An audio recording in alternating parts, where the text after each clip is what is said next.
Você está sabendo aí sobre a PEC que propõe o fim da escala de trabalho 6x1 no Brasil?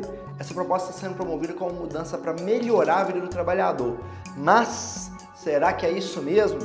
Nesse vídeo eu vou te mostrar direto ao ponto, sem mimimi, aquilo que ninguém está falando por aí sobre esse assunto. Vem comigo!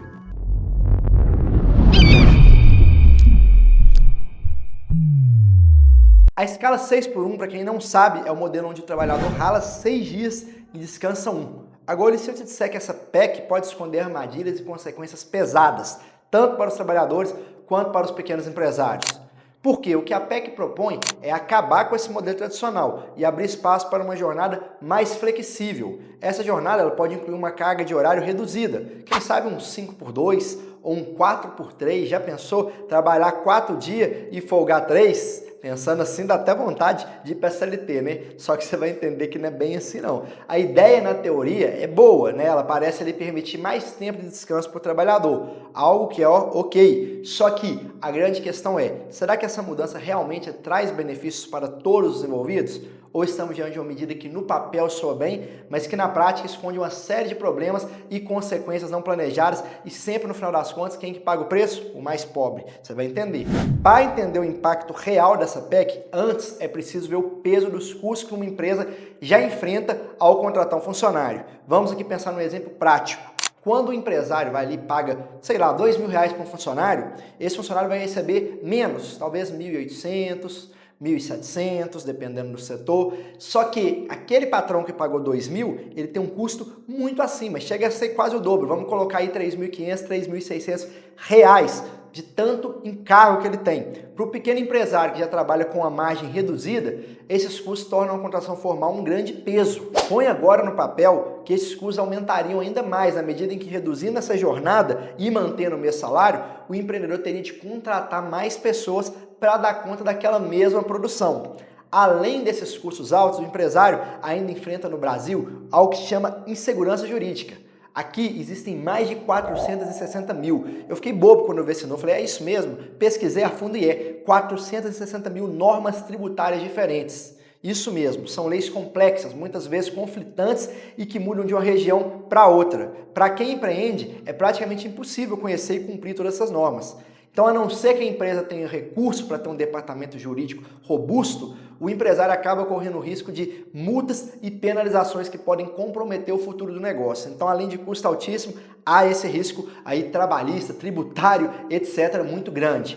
Então aqui vem a primeira crítica ao governo. Ao invés de simplificar o sistema, por que continuar sobrecarregando o empresário? Tanto com impostos elevados, quanto com essa insegurança jurídica total, né? Muitas vezes deixando o empreendedor exposto como se fosse uma armadilha, uma ratoeira. Em última instância, podendo até ser penalizado por leis que ele sequer conhecia. E outro ponto que vai pesar diretamente sobre o pequeno empresário é a forma da tributação que tem aqui no Brasil hoje. A maioria das empresas estão dentro do Simples Nacional, onde a tributação é feita com base no faturamento bruto e não no lucro líquido. Ou seja, mesmo que a empresa esteja operando no vermelho, tomando prejuízo, pode ser que ela ainda pague impostos muito altos. Pode ser não, isso é a realidade da maioria das empresas aí. Né? Não teve lucro nenhum, mas paga em cima da venda e paga imposto altíssimo. Agora imagine, né, uma pequena empresa que já lida com essas margens apertadas, pagando imposto sobre o faturamento, mesmo quando as contas estão vermelhas e ainda tendo aí toda essa nova questão dessa PEC. Esse modelo vai criar uma situação onde qualquer aumento de custo, como que a PEC da escala 6x1 vai trazer, represente uma ameaça para a sobrevivência do negócio. E o empresário que deveria estar focado ali em crescer, né, em gerar vendas, em gerar empregos e contribuir com a economia, acaba se vendo cada vez mais pressionado. E aí você pensa, se não tiver uma contrapartida fiscal do governo, como, por exemplo, um alívio tributário, esse empresário vai ser forçado a buscar alternativa para continuar vivo. Que alternativa que é essa? Pejotização.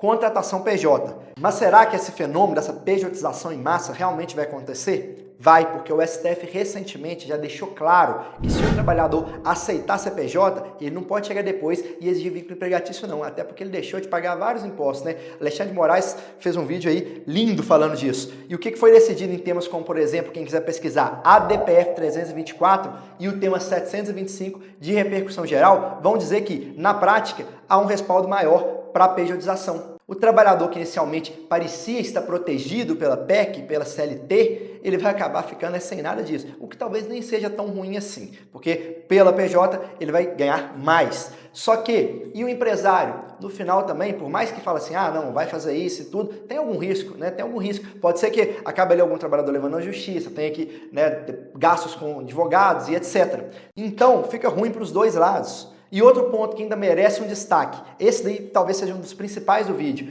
a total desconexão de ideias, de pensamento dos nossos legisladores. Muitos políticos, se não a maioria deles, eles fazem essas leis aí da cabeça. Nenhum nunca foi empreendedor, muitos nunca nem foram CLT, sequer têm experiência prática de mercado. Alguns lá são políticos de carteirinha, há anos em cargos públicos, que não compreendem em nada as dificuldades reais enfrentadas por quem gera emprego. E ainda, além disso, fica ali fazendo atos, né, tomando decisões que muitas vezes são mais preocupadas com votos lá no futuro do que com consequências reais. Vamos ao ponto central, o quanto essas mudanças realmente buscam melhorar o ambiente de trabalho e o quanto são apenas medidas populistas. Pensa aí, muitas dessas propostas são feitas sem nenhum tipo de estudo, como por exemplo essa, sem nenhum estudo de impacto, sem considerar o cenário de longo prazo, medidas que têm apelo ali para o público, para parecer que é bonzinho, que está defendendo o pobre, o oprimido, mas que não considera como que isso vai afetar no longo prazo, tanto empresário quanto trabalhador. Eles estão nem aí, eles querem ganhar a próxima eleição. E, tá, cara, você tá aqui só falando de problema, criticando tudo, qual que é a solução? Eu entrego o problema e entrego também a solução. O Brasil precisa de uma reforma trabalhista, sim, e também de uma tributária, e tem que ser paralelo, não adianta ser uma sem a outra não, andam juntas. Mudar as regras de trabalho sem oferecer um alívio tributário é sobrecarregar quem gera empregos e é no fundo da parada sobrecarregar também o trabalhador. O ideal vai ser discutir uma flexibilização de carga horária sim, né, 5x2 ou quem sabe até o 4x3, só que com uma contrapartida fiscal que alivia o empresário. Outros países já mostraram que uma carga horária que seja reduzida pode sim aumentar a produtividade. Estudos apontam que jornadas mais curtas podem gerar mais eficiência e se gera mais eficiência, gera mais lucro. E o empresário é bobo, ninguém quer funcionário sobrecarregado, não. Isso prejudica o negócio. Sim, somente o empreendedor que for muito ignorante que ele não enxergaria que é um benefício a redução de horas trabalhadas. Especialmente porque as horas já são gastas com transporte, com deslocamento, né? Isso gera muito estresse, além de baixa produtividade. Se o cara ficar sobrecarregado, o cara não rende. Em última instância, isso é menos lucro para o negócio. Então, não é uma luta para ou aumenta ou reduz a escala, é muito além disso. O governo tem que parar de aumentar a carga sobre quem gera emprego e incentivar o empreendedorismo de uma forma geral. Ou se não for para fazer isso, então que não meta a colher em nada, que seja liberal ao ponto de não se meter. Deixa só ali rolar pejotização entre empregador e empregado, né? Cada um negocia de acordo ali com o que pode entregar de serviço, produtividade, nada de horas envolvidas. Também é uma hipótese, né? Cada um vendendo seu serviço ao invés de vender horas. Em resumo, a PEC do fim da escala 6x1, que parece à primeira vista uma vitória para o trabalhador, ela não é bem uma vitória não, ela esconde problemas e riscos. Precisamos de políticas que realmente ajudem o trabalhador e ajudem o empresário, sem cair em medidas populistas para ganhar voto e de curto prazo. Não é sobre pagar de pai dos pobres e ganhar voto ali para uma eleição que está chegando, sem se preocupar de fato com o futuro. É trazer empreendedores estudiosos para discutir a fundo e fazer algo que vá ao futuro transformar o Brasil numa potência, onde empresas crescem, todos têm mais recursos.